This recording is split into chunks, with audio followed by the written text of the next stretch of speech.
Hey, Soul Stories fam. We've got a swoon-worthy love story for you today. Let's jump in and tell us, what city are you watching from?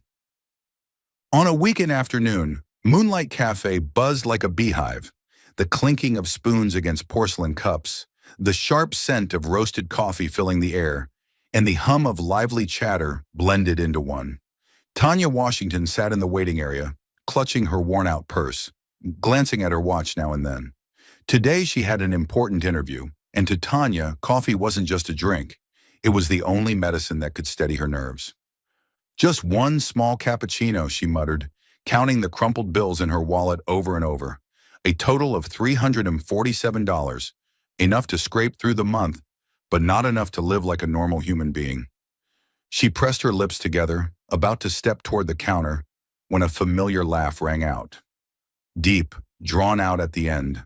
That voice she used to hear every morning when she woke up. The voice she once thought would stay with her for life. The blood in Tanya's veins froze. She turned her head slowly, like someone too afraid to face their own nightmare. In the corner under the warm yellow light sat Jerome Patterson, lounging with ease. His navy suit fit perfectly, and the gold watch on his wrist flashed each time he raised his glass of wine. What made Tanya want to vomit was the girl sitting next to him. Young, red lips, short dress, giggling as Jerome leaned in to whisper in her ear. "Damn it!" Tanya clenched her teeth, her heartbeat racing. 3 months. It had only been 3 months since they broke up. Jerome, with his excuse of needing freedom, had left her behind with a shattered heart.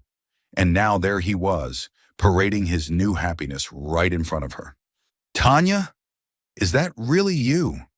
Jerome's voice rang out, sweet as fake honey. He stood up, deliberately drawing attention. What a coincidence. Long time no see. It felt like the whole cafe turned to look at them. A chill ran down Tanya's spine. She didn't want to be Jerome's spectacle, nor did she want to hear another lie from his lips. A reckless spark lit up in her mind. A second later, Tanya spun around, rushing to the nearest table, where a stranger sat alone. He wore a white shirt, held a newspaper in his hand, his face angled under the light. Without thinking, Tanya bent down and wrapped her arms tightly around him. Her breath came fast, her heart pounding as if it would burst from her chest.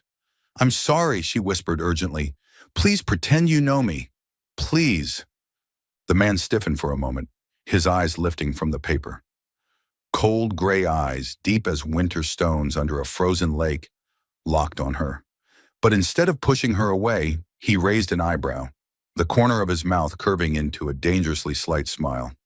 "Holding me this tight," his voice was low, steady, tinged with sarcasm. "People might actually think we're real." Tanya flinched, her face burning. She couldn't reply, only dared to step back half a pace, but his arm didn't move, letting the entire cafe believe they were lovers reunited. Jerome stopped at the table, his displeasure written all over his face. "Oh, sorry, I didn't realize you already had a new boyfriend." Tanya swallowed hard, wanting to object, to speak the truth, but the man's cold gaze next to her seemed to silence her. He calmly folded the newspaper, placed it on the table, and looked up at Jerome. "She's busy. If you don't mind, we'd like to continue our unfinished conversation." Jerome froze. For a moment, his usual arrogance vanished. Awkwardly, he turned away, dragging his new girlfriend back to their table. Tanya exhaled in relief, her legs trembling. She gently pulled her hand away, mumbling, "Thank you. I'm sorry for bothering you. I really didn't." "Interesting," the man cut in, his voice even, as if he'd just watched a play.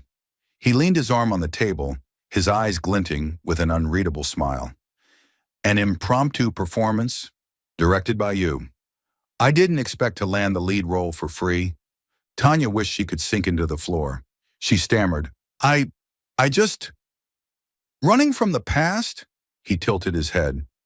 "Or trying to make your ex jealous?" "No, She clenched her teeth, mustering all her courage. "I just didn't want to see him anymore. That's all." The man paused for a beat, then gave a slight nod. "Got it." He rose to his feet, tall and composed, slipped an arm around her shoulders, and guided her out of the cafe, while Tanya followed helplessly under Jerome's gaze. Before leaving, the man narrowed his eyes, leaving Tanya stunned with one last remark. Next time you want to hire an actor, give me notice. I don't work cheap. Tanya's jaw dropped as she watched his figure disappear past the glass doors. She had never seen anyone so arrogant. Yet for some reason, her heart was beating faster than usual. She had no idea that this embarrassing encounter was only the beginning of the sweet chaos destiny had in store.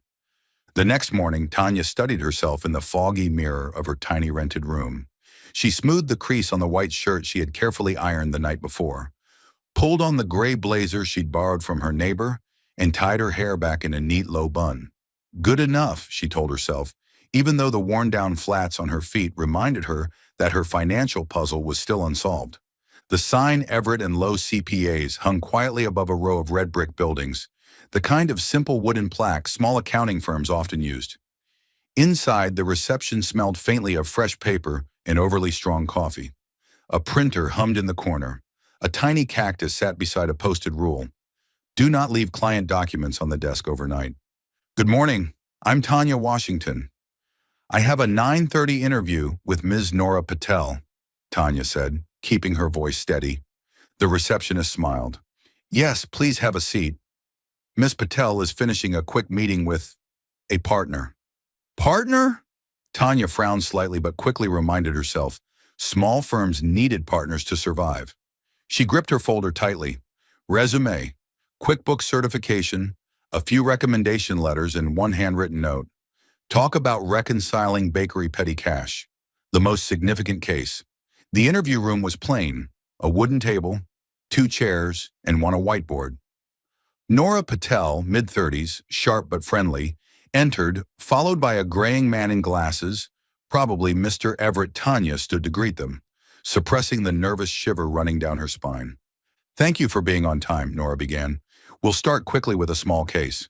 You have 30 minutes to identify why this balance sheet is off by $2,317 compared to the bank reconciliation. A printed sheet slid across the table. Tanya inhaled deeply, scanning the lines. Cash, receivables, inventory, depreciation. A scrawled note in the margin read, vendor credit applied. She penciled arrows connecting dots. Misapplied vendor credit? Or bank fees left unreconciled? Her mind snapped into gear. Would you like a calculator? Mr. Everett asked. No need, thank you. I prefer sketching assumptions first, then confirming, Tanya replied, her hand moving constantly. She traced back through the ledger. An ACH payment of $1,160 appeared twice, once in the cash book and once in the period-end adjustments, while a $3 bank fee was posted to the wrong month. Additionally, a $1,154 write-down of spoiled goods had been misclassified as a purchase instead of a cost of goods sold. I believe the discrepancy comes from a duplicate vendor credit of $1,160 and the minus $3 bank fee posted in the following month, Tanya said calmly, lifting her gaze. That totals $1,163. The remaining $1,154 comes from recording spoiled goods as purchases instead of COGS, causing inventory and expense mismatches between books and reconciliation. If we reclassify the $1,154 from purchases to COGS, remove the duplicate $1,160, and move the $3 fee into the correct month, the sheet balances. Nora squinted, intrigued. Write out the proposed entries. Tanya scribbled 3 quick lines in pencil, presenting each adjustment with practiced ease. The room was so quiet she could hear the air conditioner hum. Good, Nora nodded. Now we'll move to the interview. The door opened. A breeze swept in along with a faint smoky cologne. Tanya looked up, and her heart dropped like a stone. White shirt, tall frame, face with those cold gray eyes. Ethan Cole. Yesterday's newspaper still seemed folded in the calm weight of his stare. Apologies for being late, he said evenly to Nora and Mr. Everett, his low, husky voice neither loud nor soft, but enough to make everyone straighten unconsciously. I only need 5 minutes. After all, Cole Capital is considering additional investment in this digital accounting workflow project. Tanya's grip on her folder tightened. The awkward, humiliating feeling from Moonlight Cafe came rushing back like an icy wave. Not him, not here, too. But there he was, unbuttoning his jacket, taking a seat across from her as though the room already belonged to him. Those gray eyes brushed over her for a second. The corner of his lips lifted, a smile both polite and dangerous. "Ah," Ethan said slowly. "So it's you." Nora glanced between them, surprised. "You two know each other?" Tanya opened her mouth to deny it, but Ethan spoke first, calm and deliberate. "Yesterday, I watched an improv performance at Moonlight Cafe. The lead actress delivered quite the hug. The air froze. Tanya's ears burned. She drew in a breath, steadying herself. "That was an accident. I apologize for troubling you." Ethan leaned back, crossing one leg over the other, his gray eyes gleaming with familiar mockery. "If you're that good at acting, you must be just as clever with accounting." A thin spark shot down Tanya's spine. She lifted her chin. "If you want to assess my abilities, please look at my test," she said firmly. "But if you want to comment on my character, I'd appreciate you using more than a single moment of panic." Nora coughed lightly. Mr. Everett looked at Ethan as if reminding him that this was still their interview room. Ethan only raised his brows, amused. "Fair enough," he said curtly. "Your test was decent." Tanya bit the inside of her cheek to stop herself from rolling her eyes. "Decent, sure. Thanks for the generosity." Nora steered the discussion back. She asked about Tanya's experience with petty cash, handling vendor credits, and reconciliations in data-poor environments. Tanya answered clearly, with concrete examples. A bakery she'd worked for, an auto shop that mixed personal and business expenses, and a church fund that needed careful reconciliation. "How do you handle it when a business owner insists, 'I remember paying,' but has no proof?" Nora asked. "I don't argue," Tanya replied. "I make a list. What we know, what we believe, what we need to prove. Then I request access to the bank account to pull statements. Numbers don't lie, but people will if cornered. I avoid cornering anyone." Out of the corner of her eye, she saw Ethan tilt his head. "Numbers don't lie?" he echoed, testing. "They can be manipulated if someone wants," Tanya shot back, "but cross-checking always exposes it." Something flickered in his eyes. Not quite a smile. "Good. I hate easy, empty answers." The interview moved into a scenario. A small client wanted to push revenue into this quarter to secure a loan. Tanya didn't hesitate 2 seconds before saying no. "I'd suggest they focus on improving receivables turnover and inventory instead of manipulating revenue recognition. They can negotiate loan terms with real cash flow projections, not inflated ones." "Not afraid of losing clients?" Mr. Everett asked.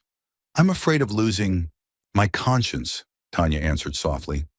"Losing one client for telling the truth still lets me sleep at night." Ethan tapped his fingers against the armrest, unconsciously, eyes never leaving her face. "You say no so easily. But can you keep saying it under pressure?" Tanya pressed her lips together. "If pressured, I give 3 choices. Legal with low risk, legal with optimization, or illegal, and I walk away." The air relaxed slightly. Nora leaned back, exchanging a quick glance with Mr. Everett. "Thank you, Tanya. We'll be in touch soon. Before we finish, do you have any questions for us?" "Yes," Tanya said, turning to Nora, avoiding Ethan. "In your onboarding process, who handles account mapping during system transitions? And how much authority does a partner have in approving internal accounting standards?" She glanced at Ethan on the last line. Ethan answered instead, his voice even as if reading minutes. "Cole Capital doesn't interfere with accounting standards. We prioritize operational efficiency and data reliability. But if anyone wants to act, I'll be the toughest audience." Tanya gave a thin smile. "Good thing I prefer playing my own role. Accountant." The interview ended. Tanya bowed her head in thanks, gathered her papers, and only when she reached the hallway did her legs finally tremble. The tension drained, leaving behind a mix of irritation and amusement. Since when did she have to prove herself to some sarcastic stranger? The elevator dinged open. Tanya stepped inside, just as a hand stopped the door. Ethan entered unhurriedly, the small space filled with the metal scent and his smoky cologne. "You did better than I expected," he said, eyes fixed on the numbers flashing above. "I don't need your expectations," Tanya replied, staring at her reflection in the steel doors. "I just need the job." Ethan chuckled softly. "Direct. I like people who know what they want." "Then let HR handle it. No need for you to comment." "Oh," he tilted his head, voice edged with teasing. "But I have a habit of commenting." The elevator opened on the ground floor. Tanya stepped out first without looking back. "Yesterday I owed you a thank you," she said quietly. "Today I hope not to see you again, as a critical audience." "Too bad," his voice followed, tinged with a smile. "If you pass this round, you'll see me in another role." Tanya froze for half a second, then walked on as if she hadn't heard. Outside, late sunlight stretched across the sidewalk, maple leaves swaying lightly. She breathed deeply, shoulders loosening. Annoyed as she was by his manner, she couldn't deny one thing. She had done well, and that mattered more than any sarcasm. Above in the glass office, Ethan stood beside Nora, hands in his pockets, eyes following her figure crossing the street. "She has an eye for numbers," he said, concluding. "And a backbone." Nora nodded. "I'm thinking of giving her a 2-day practical test. If she passes, she's on the list." Ethan's mouth curved faintly. "Give her Asteria Logistics. Their books are a mess. Let's see how she performs with thousands of transactions." Nora shot him a look, half teasing. "Do you ever talk without mocking someone?" "Yes," Ethan replied, still staring outside. "But rarely with reason." Sunlight glinted against the glass. Down below, Tanya stopped at another cafe, not Moonlight, and bought a small cup. She texted herself, "Day 1, faced the past, stayed calm. Day 2, faced Ethan Cole, stayed quiet." Then she laughed to herself. She didn't know the place she swore to quit had quietly shifted into another story. Not just a hug to avoid the past, but collisions that neither of them could walk away from. And fate, like a balance sheet off by $2,317, was about to force them into reconciliation until everything aligned. Evening was falling, and the city lights began to glow. Tanya had just left Everett and Lowe's office, her mind still spinning with balance sheets. The morning interview had been tense, but she felt she had done well. A small flicker of hope rose inside her, enough to treat herself to a cheap bubble tea at the corner shop. She had barely stepped out when a familiar figure blocked her way. Jerome Patterson. "I just want to talk," Jerome said with a dry smile, his hand stopping firmly on Tanya's shoulder. "Haven't you avoided me long enough?" Tanya instinctively stepped back. "We have nothing left to say, Jerome." "Leave." Jerome frowned, tugging lightly at her arm. "You think you can just walk away that easily? I cared for you. I gave you everything." "What you gave," Tanya cut in, her voice trembling but firm, "was only the humiliation of betrayal." "That's enough." She tried to yank her hand free, but Jerome gripped harder. Curious eyes from passers-by began to gather. Tanya's heart pounded wildly, genuine fear rising in her chest. And at that moment, a low, cold voice spoke from behind. "Looks like she's not interested. How long do you plan on holding her?" Jerome spun around. Ethan Cole stood there, hands in his pockets, those gray eyes cutting straight through him. No shouting, no threats, yet the weight of his presence was enough to make Jerome hesitate. "This is between us," Jerome muttered. Ethan arched a brow, then lowered his gaze to the hand clutching Tanya's. "Let go!" Now. In that brief instant, Tanya felt a sense of relief. Jerome cursed under his breath, flung her hand aside, and stormed off in frustration. Tanya drew in a sharp breath and turned to Ethan. "Thank you." But before she could finish, she saw that familiar mocking smile curve his lips. "You owe me a hug," Ethan said slowly, as if Moonlight Cafe had been only yesterday. "Today you can repay it by doing as I say." Tanya's mouth fell open. "Excuse me? You rescue me and then collect debt?" "Yes," he nodded without hesitation. "I need a temporary assistant for a project." "You'll do. Consider it repayment for the hug." "You're insane," Tanya laughed bitterly. "I don't even know if I'll get the job at that firm." Trust me, you'll have work. Just not comfortable work. His eyes glinted with challenge. The next day, Tanya received a call from Nora Patel. Congratulations, Tanya. You passed the interview. However, we'd like you to start immediately on a small project in the role of data control assistant. You'll be working with the investor's representative. Nora paused for a beat. Mr. Ethan Cole. Tanya nearly dropped her phone. No way! But it was true. The small meeting room, a projector screen, and stacks of thick documents. Tanya took a deep breath before stepping in, determined to keep calm. Ethan was already seated, black shirt neat, flipping through files. He didn't look at her right away, but said flatly, "We'll be reviewing the accounts of Asteria Logistics. Their books are a mess, thousands of transactions unclassified.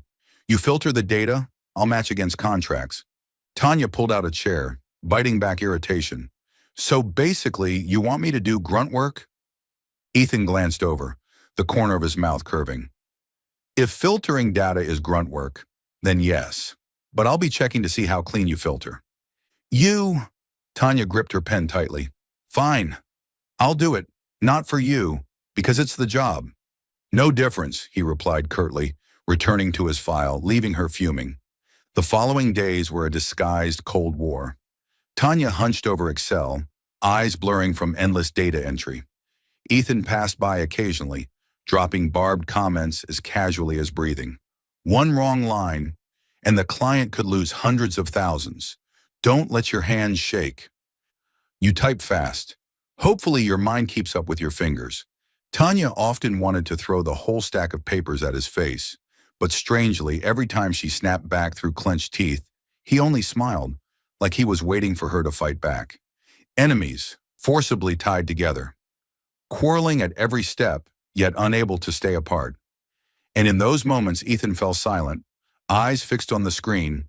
Tanya caught glimpses of something not nearly as cold as his words.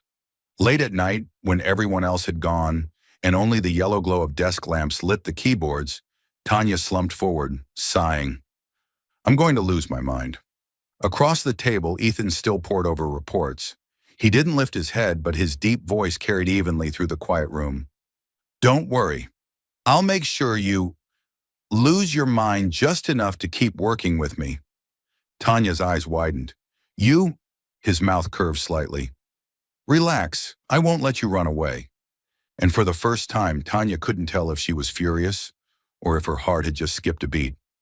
On Monday morning, Everett and Lowe's office buzzed with the sound of keyboards and the scent of freshly roasted coffee. Tanya sat hunched over her screen, her eyes blurring from staring at thousands of lines of data. She tried to appear calm, but working side by side with Ethan Cole, day after day, had her nerves strung as tight as a wire. He sat across the table, white shirt buttoned to the collar, flipping through files. His face always seemed veiled in a cold mist, untouchable. Yet whenever he opened his mouth, it was as if his words were designed solely to get under her skin. If you keep fumbling, Ethan said in his deep, steady tone, eyes never leaving the papers, I'll just have to reteach you. After all, I can't afford to lose my special assistant. Tanya slammed her pencil against the desk with a sharp crack. I don't need you to teach me, she bit out, each word clipped. And I'm not your special assistant. I'm a project staff member, understood? Ethan finally looked up, his cold gray eyes glinting with a flicker of challenge. Yes, you're project staff, but you're also the only one who's ever used me to escape an ex in the middle of a cafe. Tell me, has there ever been another employee quite that special? Heat rushed to Tanya's cheeks. You... Words stuck in her throat. She spun back to her screen, determined not to let him see her blush. She would not give him the satisfaction of belittling her again. In the days that followed, Ethan stayed the same, cold as ever, yet dropping comments that drove Tanya mad. When she mistyped an Excel formula, he said lazily, Not bad. You just made an error that could have cost the client about a car. Good thing I caught it. When she struggled under a stack of files twice her size, he held the door open, but still added, Don't trip. I'd hate to report that my assistant died under paperwork. Tanya could only grit her teeth, vowing silently to prove she wasn't incompetent. But that determination was quickly tested.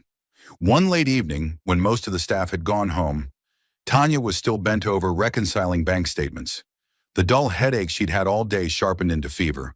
Her forehead burned, her vision blurred. She tried to finish the last few lines, but her fingers shook, and finally her body collapsed against the desk. The clatter of her pen hitting the floor made Ethan look up. Seeing Tanya slump over, his expression shifted instantly. He strode over, pressing his hand gently to her forehead, burning hot. "Stubborn," he muttered under his breath, low enough for only himself to hear. Without complaint, he draped his jacket over her and lifted her easily into his arms, as though she weighed nothing. The few employees still lingering in the office stared wide-eyed as Ethan Cole, the man infamous for his icy demeanor, carried a small woman in his arms, his face set in grim silence that seemed to block out every gaze. His car cut through the night. Inside, Tanya stirred faintly, drifting in and out, catching the scent of his smoky cologne and the deep murmur of his voice. "Sleep. I won't let you collapse here." When Tanya opened her eyes, she saw a stark white ceiling and the sterile glow of fluorescent lights. A hospital. Beside her, Ethan sat in a chair, sleeves rolled up, his eyes closed as if he'd been awake all night. She shifted slightly, the blanket slipping down. Ethan's eyes snapped open immediately, and for a fleeting moment, his usual icy gaze melted into something closer to concern. "Finally awake," he said, his voice gentler than usual. But then, almost instantly, he slipped back into his familiar mask, leaning against the chair. "Don't get the wrong idea. I just don't want my employee dying before the deadline." Tanya pressed her lips together, her heart skipping a beat. She wanted to argue, but no words came to mind. She only turned her head away, hiding the faint, weak smile tugging at her lips. In that moment, she realized something. Behind his cold facade, Ethan wasn't nearly as merciless as his words claimed, and that was, perhaps, the most dangerous thing of all. Monday morning, Everett and Lowe's office rattled with the sound of keyboards, like steady rainfall. The photocopier buzzed, and the scent of slightly burnt coffee drifted down the hallway. Tanya set her pencil case on the desk, opened the file Asteria_recon_V3.XLSX, and told herself she would not let anyone, especially Ethan Cole, catch her slipping up. Ethan sat across from her, shirt crisp, gray eyes cold as a winter lake. He leafed through a thick stack of contracts, his deep, steady voice enough to unnerve even without looking up. "If you fumble again," he drawled, "I'll reteach you. After all, I don't want to lose my special assistant." Tanya dropped her pen with a sharp clack. "I am not a special assistant. I'm a project staffer, and I'm not clumsy." Ethan raised a brow, the barest hint of a smile tugging at his lips. "Good. Prove it." She swallowed her anger and turned back to the spreadsheet. "Fine. I'll prove it with numbers, not words. Cash inflows/outflows, inventory recognition, vendor credits, bank fees, everything slotted together like puzzle pieces." Occasionally, he walked behind her, paused for exactly 3 seconds, and dropped a line sharp enough to make her want to slam her keyboard. "Oh, you just saved Asteria enough to buy a mid-range car. Don't expect me to hand one over." That formula has an extra space. Spaces are the enemy of reconciliation. "Had lunch yet? Don't blame Excel if your blood sugar crashes." "Yes, Your Honor, the toughest judge," Tanya muttered under her breath, though she kept her head down, determined to finish. By noon, Nora had emailed draft reconciliations for April and May, due by the end of the day. Tanya rummaged in her drawer for instant noodles, her stomach grumbling faintly. Instead, she gulped a second cup of coffee, her stomach twisting in protest. Later. Eat later. By 4 o'clock, the AC blasted, dropping the temperature. A chill prickled down her neck. She tugged on her cardigan, but her head felt heavy, her vision blurring for half a second before snapping back. Not now. From across the room, Ethan stood with Mr. Everett, speaking in low tones. His gaze slid to Tanya, holding for a beat. "Nora," he said evenly, "give her an extra hour on the deadline. I need her to recheck the vendor Northline transactions." "Urgent?" Nora asked. No, Ethan replied, eyes fixed on Tanya's screen. But it needs to be clean. Tanya heard him, irritation flaring hot. I can check it, she said quickly. No extension needed. Ethan turned fully toward her. Don't push when it's unnecessary. A smart person knows when to stop. I'm not stopping, Tanya snapped, fingers already moving through the reclass journal sheet. He said nothing more, only set a protein bar beside her mouse. This isn't a bribe, he murmured. It's so my employee doesn't collapse from hunger. You're overreacting, Tanya gritted. I dash. Her words cut off as dizziness crashed over her, like someone had flipped a switch. Darkness edged her vision. Her ears rang. The cursor skittered aimlessly across the screen, and Tanya slumped forward, her forehead hitting the cold desk. The first sound she heard was someone calling her name softly. Tanya. Then the scent of smoky cologne and freshly laundered cotton. A hand brushed her forehead. Cold. No, blazing hot. The heat was radiating from her own body. She tried to say, I'm fine, but her lips were dry, her throat raw. Stubborn, that voice muttered. No sharp edges this time, only a restrained urgency. Nora, I'm taking her to the hospital. Push today's schedule, and anyone who touches her files loses their bonus this month. Does Tanya have family nearby? Nora asked, panicked. Me, Ethan answered. For now. He bent down, slid his arms beneath her, and lifted her effortlessly. Tanya, half conscious, felt the steady beat of his heart, his suit jacket draped over her like a thin blanket. The whispers of employees, the ding of the elevator, the thud of a car door closing, night air rushing through cracks, the city's smell mixed with distant horns. Don't fall too deeply asleep, his voice rumbled close to her ear, steady, certain. We're here. The ER gleamed sterile and cold. A nurse took her temperature as the blood pressure cuff tightened around her arm. Fever's at 102.2, the nurse said. Mild dehydration, 4 fluids. Family, sign the paperwork. Relationship to patient? The clerk asked. Ethan hesitated for half a second, the only hesitation of the day, before replying, Supervisor. Calmly, he took the pen, signing as if it were just another contract. I'll cover payment. The fourth drip ticked slowly. Tanya drifted in and out of fever dreams, catching glimpses of the man sitting by her bed, elbows on his knees, fingers interlaced. He leaned forward slightly, forehead resting on the back of his hand, as if listening to the steady beep of the monitor. The light cast across his cheek, softening the sharpness of his eyes. She sank back into darkness. When Tanya woke fully, she saw a white ceiling, green curtains, and a reclining chair pulled up beside her bed. Ethan slept in it, sleeves rolled, tendons visible at his wrist. His suit jacket lay draped across her legs. Next to it, a small paper bag. Bottled warm water, soft bread, fever medicine, and, somehow, even a phone charger identical to hers. Tanya stared, bewildered. A strange feeling stirred, equal parts warmth and annoyance at being warmed. She tugged his jacket higher, so gently the chair only creaked faintly. Ethan stirred awake. Instead of his usual cold scowl, his first expression was alarm. He shot to his feet, checked her forehead with the back of his hand, then remembered himself, pulled away, and put his mask back on. Finally awake, he said, leaning back, slipping into his usual tone. Don't get the wrong idea. I just don't want my staff dying before a deadline. Tanya arched a brow. Thanks, Supervisor. So, what deadline exactly?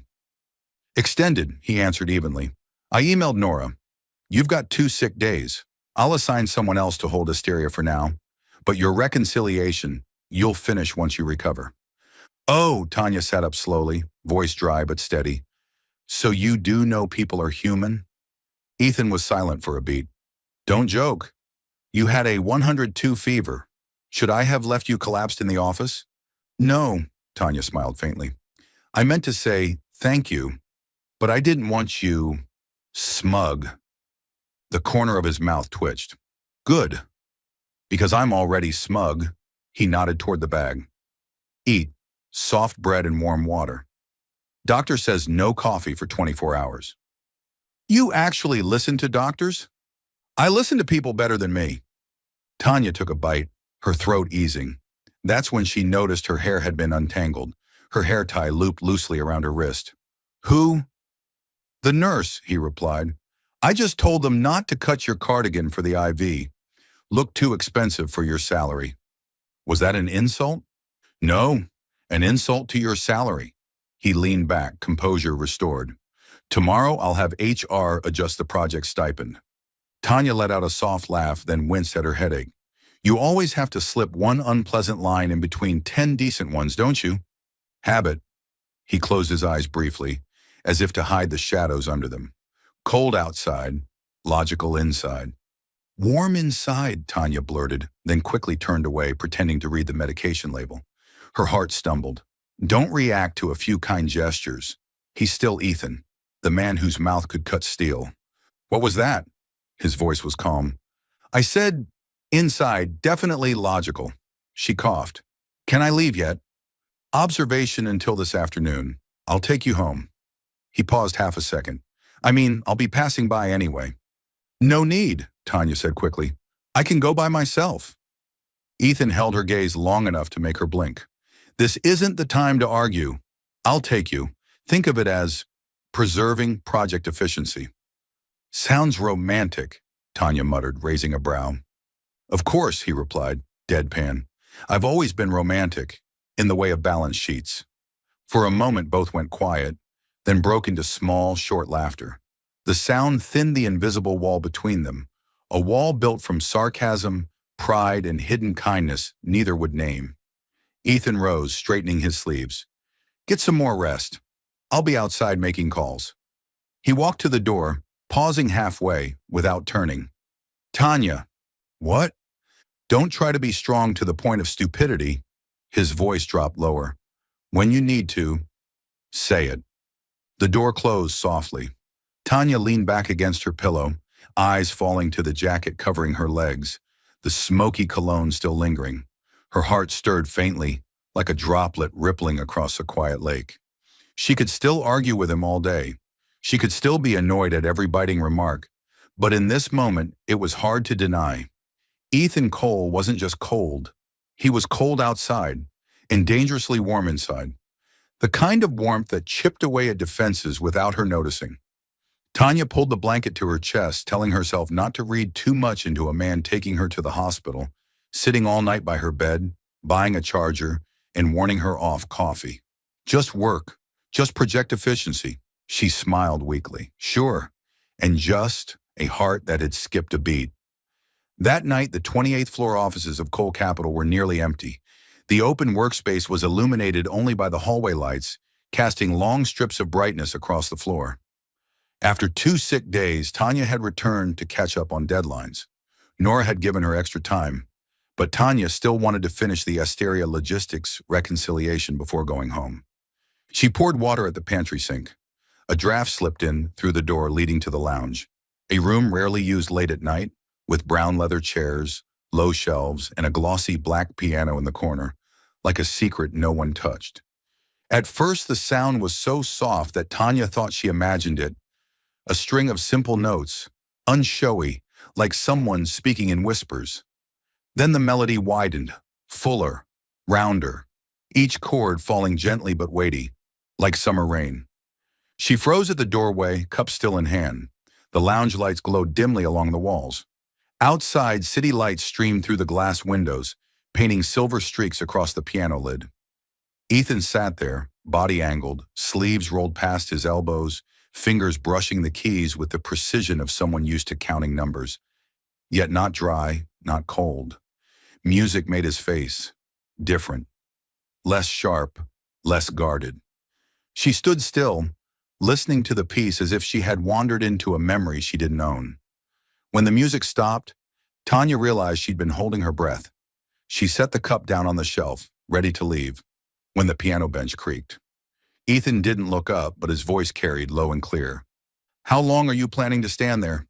Tanya froze. Sorry, she whispered. I heard the music.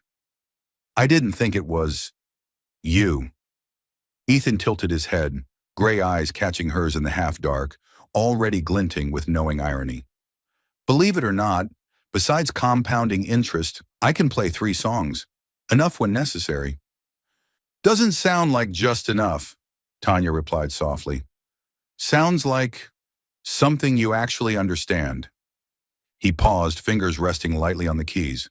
Maybe, he said, then pressed a short, unfinished phrase like a question left hanging. What are you doing here this late? Catching up. She lifted her cup of water as a harmless excuse. And you? Couldn't sleep. His tone was matter-of-fact. The piano helps me sort my head, like reconciling a bank statement. Tanya let out a small laugh. You needing to sort your head? A few things, he said without smiling. Things Excel can't hold. She stepped closer, then stopped. Her gaze drifted to the music stand by the piano. An old sheet, edges creased, faint pencil slurs. At the yellowed top corner, a line of slanted handwriting. L-. Don't rush this part. The first letter was capitalized. The rest was faded ink. You've played long? Tanya asked, trying to keep her voice neutral. No, Ethan answered, gently opening and closing the lid, as if wavering between 2 states. Someone taught me. Was she good? He looked straight at her. In his eyes, something like a smile, though not for the present. The best, he said. I thought I had no talent. She told me, you have plenty of hands, just not enough patience. Silence filled the room again, only the hum of the city outside. Tanya inhaled slowly. She was... The question faltered, too intrusive. She bit her lip. If you don't want to say, it's fine. Ethan clasped his hands in his lap. When he spoke, his voice was flat as usual, but each word fell slowly. Lila, he said, we were engaged 3 years ago. Tanya stood still, her heart sinking a beat. An accident, he went on in the same even tone. One rainy night, oil slick at the curve. I was driving behind. By the time I reached her, he stopped, eyes shifting to the window, where an LED billboard flashed green, white, red, green. Fast enough to stop any last words, slow enough to remember every useless detail. He spoke like narrating to a stranger. No drama, no words like pain or loss, just facts. But the way his fingers dug into the back of his other hand betrayed the calm. Tanya stepped closer, her palms damp. I'm sorry. The phrase felt hollow. She swallowed. No one deserves to go through that alone. Ethan tilted his head, then gave a dry smile. You hugged me once, and now think you have the right to ask about my private life? Tanya stiffened, heat rushing to her face. She stumbled back half a step. I didn't mean... I know, he cut in, with a faint sigh, as if surprised himself at saying so much. But I don't like pity. I'm not pitying you, Tanya replied quickly, steadying her voice. I just respect it. Ethan said nothing. In the dimness, his eyes lost their usual sharpness. They sank deep like a dry well, bare at the bottom, rough but real. After a long pause, he nodded slightly. She left this piano, he murmured, running a slow finger across the lid, as if afraid to scratch the lacquer. I didn't touch it for a year. Played one note once, shut it again. That note stayed in my head for a week. When I reached the second phrase, I realized I didn't want to lose the first anymore. So, here I am. Starting over slowly, Tanya whispered, like learning to breathe after you've been winded. Ethan looked at her, neither agreeing nor denying. He nudged the bench aside, gesturing. Sit. I don't play, Tanya protested, waving her hands.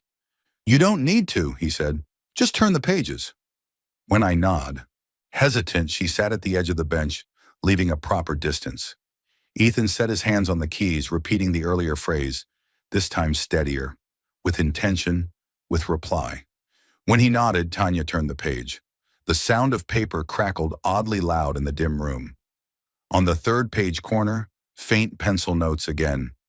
Don't skip the silence. Silence is music too, she read silently, then smiled. Ethan stopped playing and glanced over. What's funny? She wrote the way I talk, Tanya said. I tell bakery clients not to stuff numbers, just to balance. Leave white space to breathe.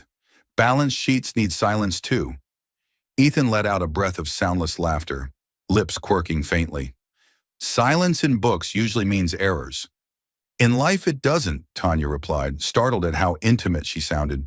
She quickly corrected, I mean, sometimes pausing is how you move forward. He didn't tease. The piece ended on an open chord, neither happy nor sad, like a door left ajar. Ethan lifted his hands, not looking at her, murmuring, It's late. Tanya stood, returning the sheet to its place. She almost said, Get some rest, but stopped. Polite phrases felt unnecessary here. She picked up her cup, stepping back toward the door. Ethan, she said softly. He looked up. Thank you for telling me. I won't bring it up again if you don't want. Don't, he answered, voice slightly hoarse. But don't act like you never heard. Her chest tightened. She nodded. Okay. He rose, gently closed the piano lid. The soft click echoed. Then he grabbed his coat and walked with her to the door. The hallway was empty, sensor lights blinking on in clusters as they passed. At the elevator, he pressed the button, hands in pockets, his face wearing the familiar, cold CEO mask. Come 20 minutes late tomorrow, he said, eyes on the display. You still have medicine. Don't push it. Tanya tilted her head. Are you caring? No, he replied with a faint smirk. I'm preserving efficiency. Right. Romantic in the way of balance sheets, Tanya echoed his old joke, and for the first time saw him actually smile. A small, fleeting reflection on glass. The elevator opened. They stepped in, standing at opposite corners like two magnets pulling and repelling at once. From the stainless steel reflection, Tanya saw herself. Low ponytail, eyes still tired but brighter than days before. And him, shoulders straight, posture impeccable, but eyes in the mirror carried loneliness. When the doors opened at the lobby, Tanya stepped out first, then turned back quietly. Get some sleep. Tomorrow keep playing 3 songs. Ethan leaned against the frame, hesitating a beat between distance and words outside his checklist. At last he chose half-joking safety. Fine, but don't think page-turning counts as a KPI. Then add it, Tanya retorted, pursing her lips. New KPI, preserve silence. The doors shut, slicing a thin line of light between them. Tanya walked through the lobby, night air brushing her face, the faint scent of old rain lingering from the afternoon shower. Inside her chest, a note hung unresolved. Not sharp, not heavy. Just there. Cold outside, warm inside. She had once joked about him like that. Tonight, hearing those notes, stubborn yet tender, she knew it wasn't a joke anymore. And that was the dangerous part. The cold exterior warned people away, but the warmth hidden inside made them want to stay. Loving this story. This story belongs to Soul Stories. If you see it anywhere else, please come back to our official channel to enjoy it in full. Friday evening, Tanya was about to leave the office when Ethan blocked her path right in front of the elevator. His black suit made his tall frame look even more imposing, gray eyes calm and cold as always. Are you free tonight? He asked bluntly, no preamble. Tanya froze. What exactly is that supposed to mean? Dinner, he replied, his tone flat, void of nuance. Then, as if afraid she'd misunderstand, he added another line, which only made it more arguable. You should feel honored. I've never brought anyone into this kitchen. Oh, thank you for giving me the privilege of being your first cooking experiment. Tanya crossed her arms, half annoyed, half amused. Ethan's lips curved faintly. At least you know your position. Ethan's penthouse on the top floor of a glass tower opened to a sweeping view of the city.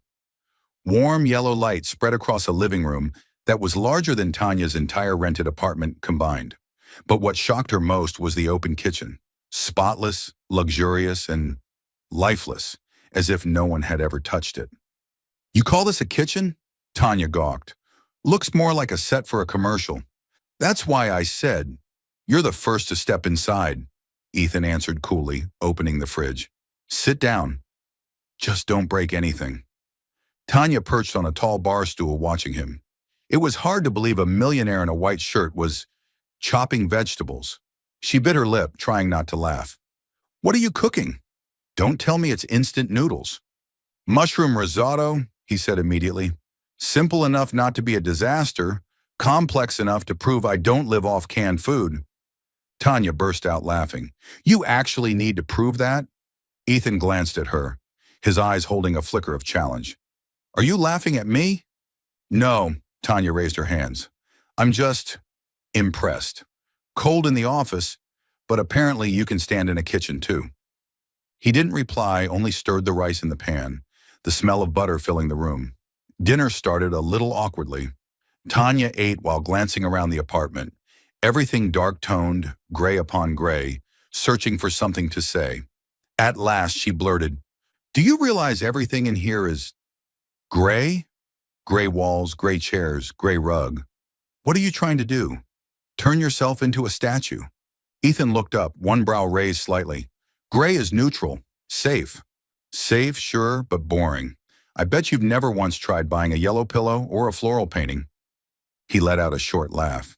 I don't need rose print pillows to sleep. Right, you only need balanced sheets to lull you to bed. Tanya shot back, teasing. Ethan paused for a second, then actually laughed. Not long, but real, making Tanya lift her head in surprise.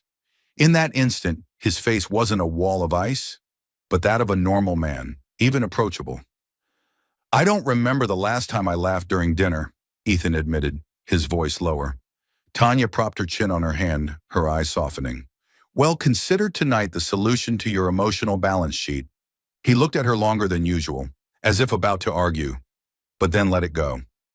Dinner ended with a hastily opened bottle of wine. Tanya, slightly tipsy, freely shared stories from childhood, like the time she miscalculated her class's petty cash, lost the candy fund, and got chased around the schoolyard by classmates. Ethan listened, his eyes brighter than usual, nodding now and then, even chuckling softly. When Tanya stood to leave, he walked her to the door. Suddenly, the room fell quiet, the only sound the hum of the air conditioner. Thanks for dinner, she said softly. Don't get the wrong idea. Ethan quickly slipped his cold mask back on. I just don't want my employee fainting again. But the corner of his mouth curved, and Tanya saw it clearly. No matter how much he denied it, Ethan Cole was not nearly as cold as he pretended to be. She stepped into the elevator, her heart trembling lightly, while he stood in the doorway, gray eyes following her, quietly keeping just enough distance. On Monday morning, Tanya hurried into the office building with a stack of files in her arms. Just as she stepped out of the elevator, a familiar face was waiting at the reception desk. Jerome Patterson. He wore a light-colored suit, a bold red tie, and was still polished and overly confident. A half-smile spread across his face the moment he saw her. Tanya, Jerome drawled, I had to wait all morning just to catch you? Tanya exhaled sharply and quickened her pace. What are you doing here? This is a workplace, not your stage. Jerome arched his brows, keeping stride beside her. I just want to talk. I know you haven't forgotten me, Tanya. You can act cold, but deep down. I forgot a long time ago, Tanya cut in, her voice firm but trembling slightly. Jerome gave a thin smile, leaning closer to her ear. If you'd forgotten, why do you panic every time you see me? Why do you still blush, just like when we were together? Tanya froze. Her heart tightened, not because his words were true, but because of the fury of having her past dragged back into the present. Before she could answer, a deep, icy voice came from behind. She doesn't need to look back at the past. Jerome turned. Ethan Cole stood there, hands in his pockets, gray eyes sharp as blades cutting straight into him. Each word fell from his lips like a knife. Now she has me. The air froze for a moment. The receptionist looked up in shock. A few passing employees stopped in their tracks. Tanya's breath caught, her eyes widening at Ethan. Jerome gave a strained laugh, but his eyes betrayed his defeat. Oh, I see. Guess I was mistaken. Straightening his tie, he backed away awkwardly, leaving Tanya's heart racing. Silence lingered. Tanya wanted to say something, but Ethan had already turned toward her, his expression cool and indifferent again, as if his words just now had been nothing more than business. Don't misunderstand, he said, voice steady and low. I just don't like being disturbed. Tanya's throat tightened. Logic told her not to be foolish, that he only stepped in because of the situation. But her heart refused to listen. It pounded faster, louder, chaos erupting, as if the words, "now, she has me," were still echoing in her ears. She turned away quietly, hiding the heat burning in her cheeks. Ethan Cole. Was he truly cold, or was he the one throwing her heartbeat into chaos? All week long, the Asteria Logistics project entered its final stretch.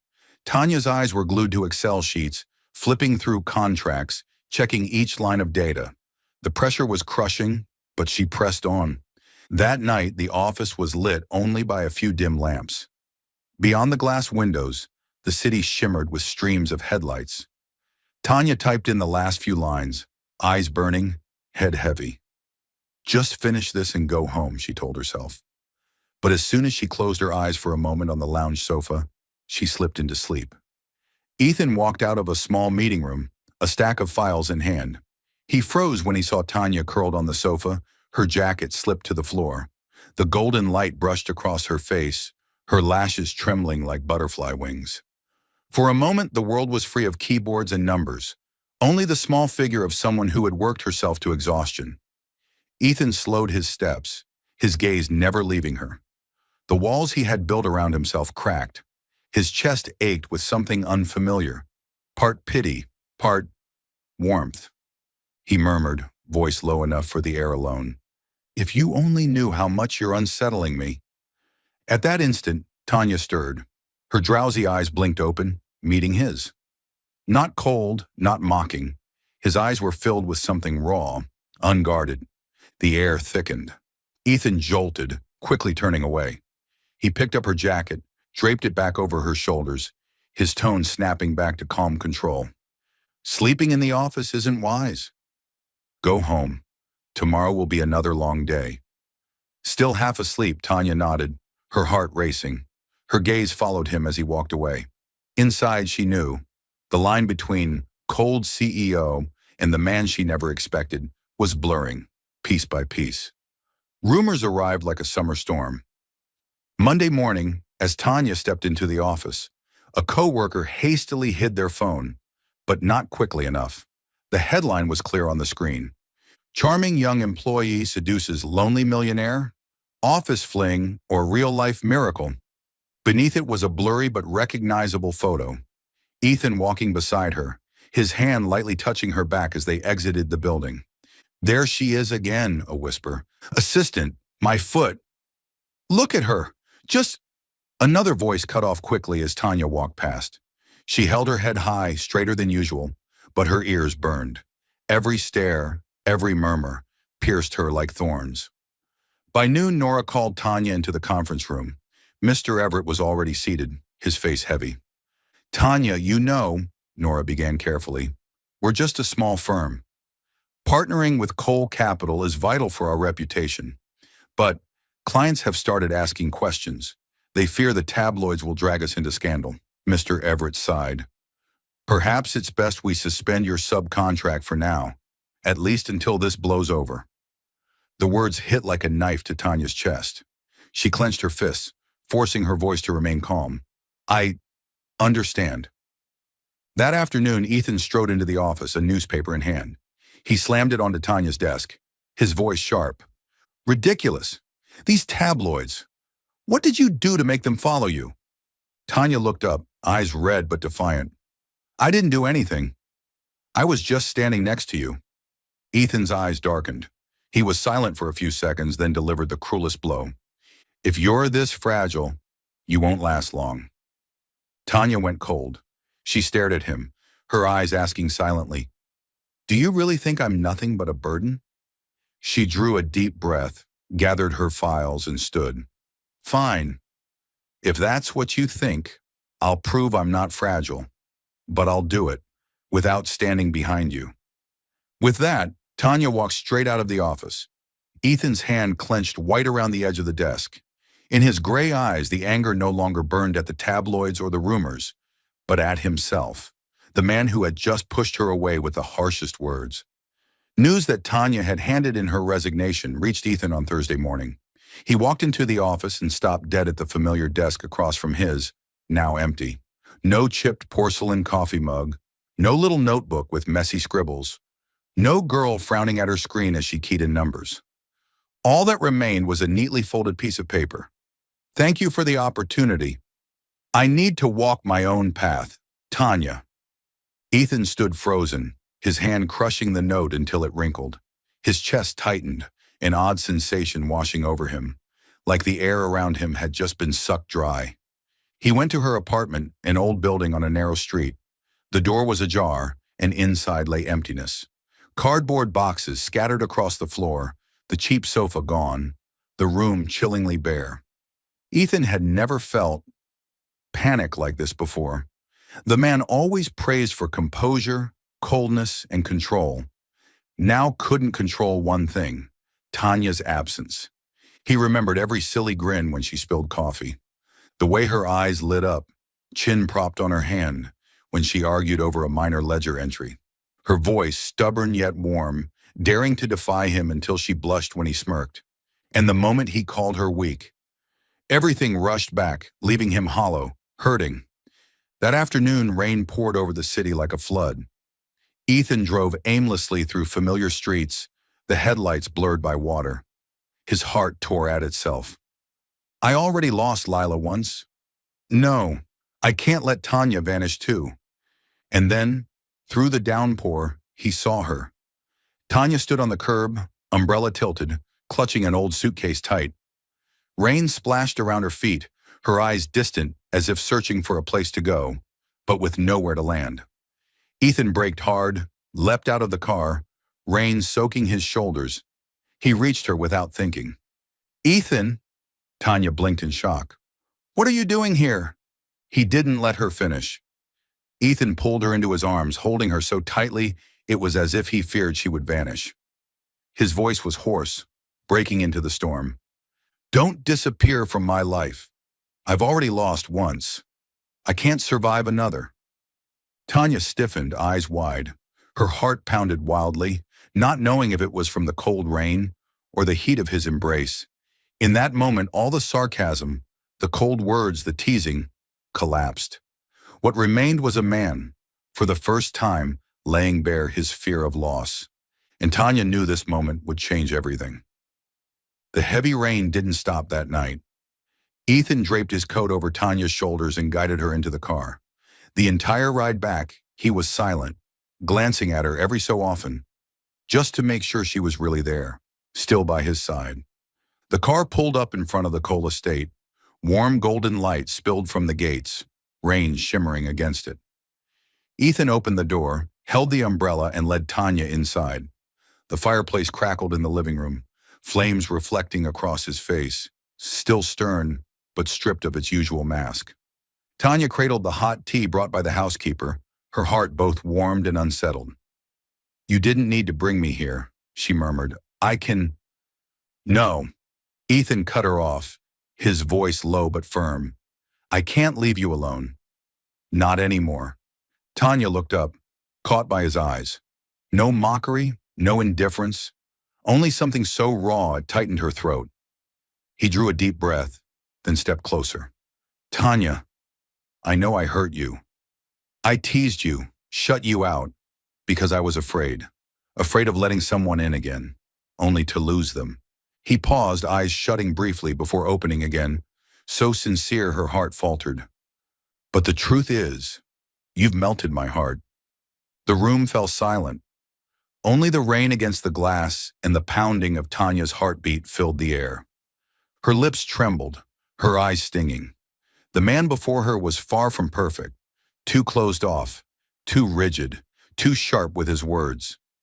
But it was exactly that clumsy fear that made his confession so genuine, she couldn't deny it. You, Tanya whispered, her voice trembling, you don't need to be perfect. Just honest. For a suspended moment, Ethan reached out, his fingers still damp with rain, brushing her cheek. Tanya didn't pull away. They gazed at each other, in the final distance dissolved. Their lips met, soft at first, then deeper. No longer the hurried embrace to escape at a cafe, but a beginning, warm, trembling, certain. When they parted, Ethan murmured, his lips against her forehead, "Don't leave again. Stay with me." Tanya smiled, her eyes glowing in the firelight. For the first time, she saw clearly. Behind all the ice, Ethan Cole was simply a man longing to be loved, and she was the answer. Months passed and spring arrived in the city. The skies stretched clear and radiant. Today, the small street buzzed with unusual excitement. In front of a newly renovated building, a red banner hung high, and rows of fresh flowers stood lined up along the entrance. The company's name gleamed brightly on the polished sign, Washington and Company. Accounting.